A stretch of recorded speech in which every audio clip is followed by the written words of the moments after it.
Okay, all right. So on day three of this topic that we're on right now, which is solving systems by substitution, we're gonna do the one last thing, okay, which is looking at what happens when you have one, none, or infinite amount of solutions between two equations. Okay, so let's take a look. Let's go. Okay, all right. So here we are. Let me check the time real quick. All right.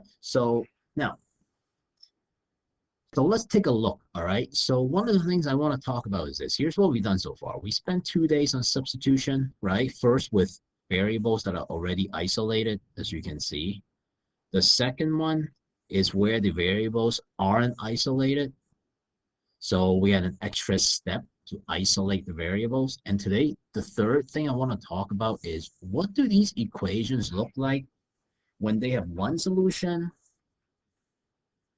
no solutions, or infinite amount of solutions. Now, if I remember correctly, this is our third go around with questions like this, right? Because the first one was the one before that was with graphing, right?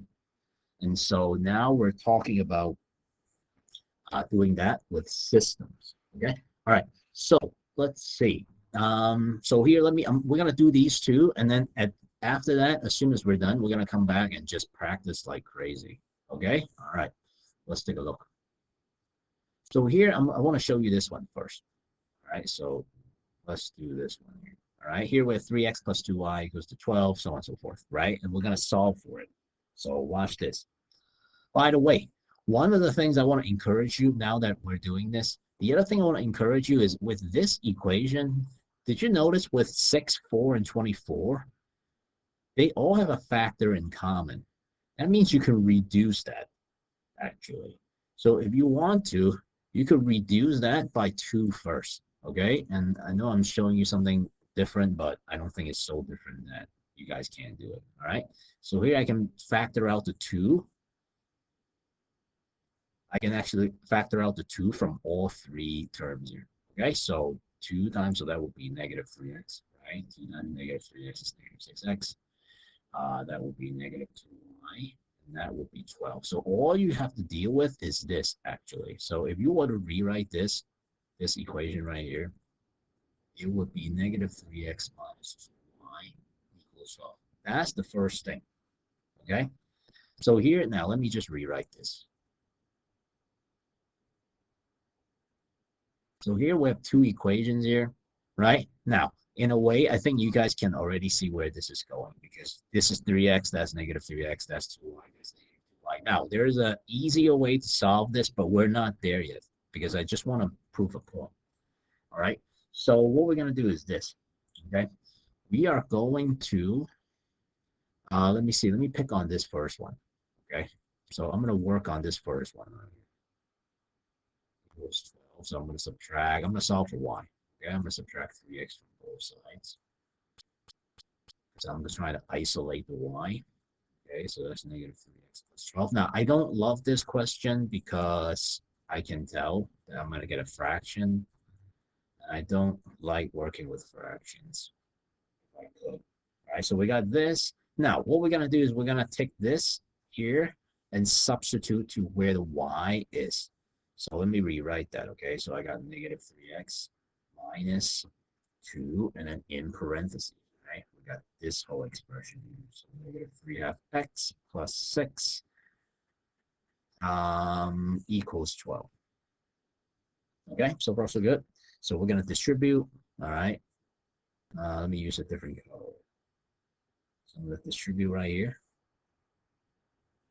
And here I got negative 3x.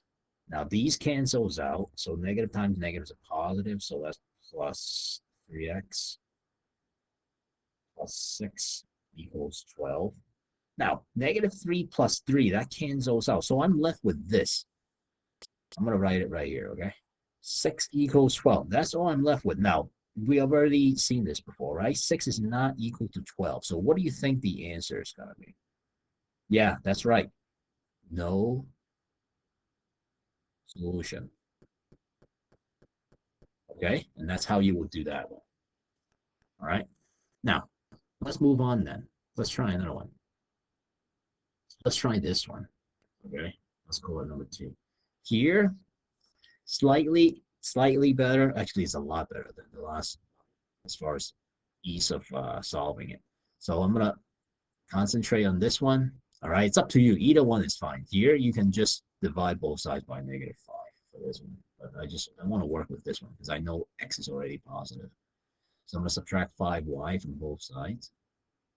So x is equal to -5y. And what I'm going to do is I'm going to substitute. Right? You see the x here, right? I'm going to substitute this expression right into this. All right? So that means I got 25y is equal to -5 times, right? -5y. See that? So that's 25y. -5 times -5y is positive 25y. Uh-oh. We've seen this before, right? So that means no matter what value you put in for y, right, it's always going to be the same thing, right? So what does that mean? Yeah, infinite solutions. Okay, and that's it. That's all I want to show you. I just want to show you what they look like and how to solve them and whatnot. So let's come back to class. We'll practice a lot and a lot and a lot, and that's it. Okay, all right, come to class. See you. OMG, that was so good.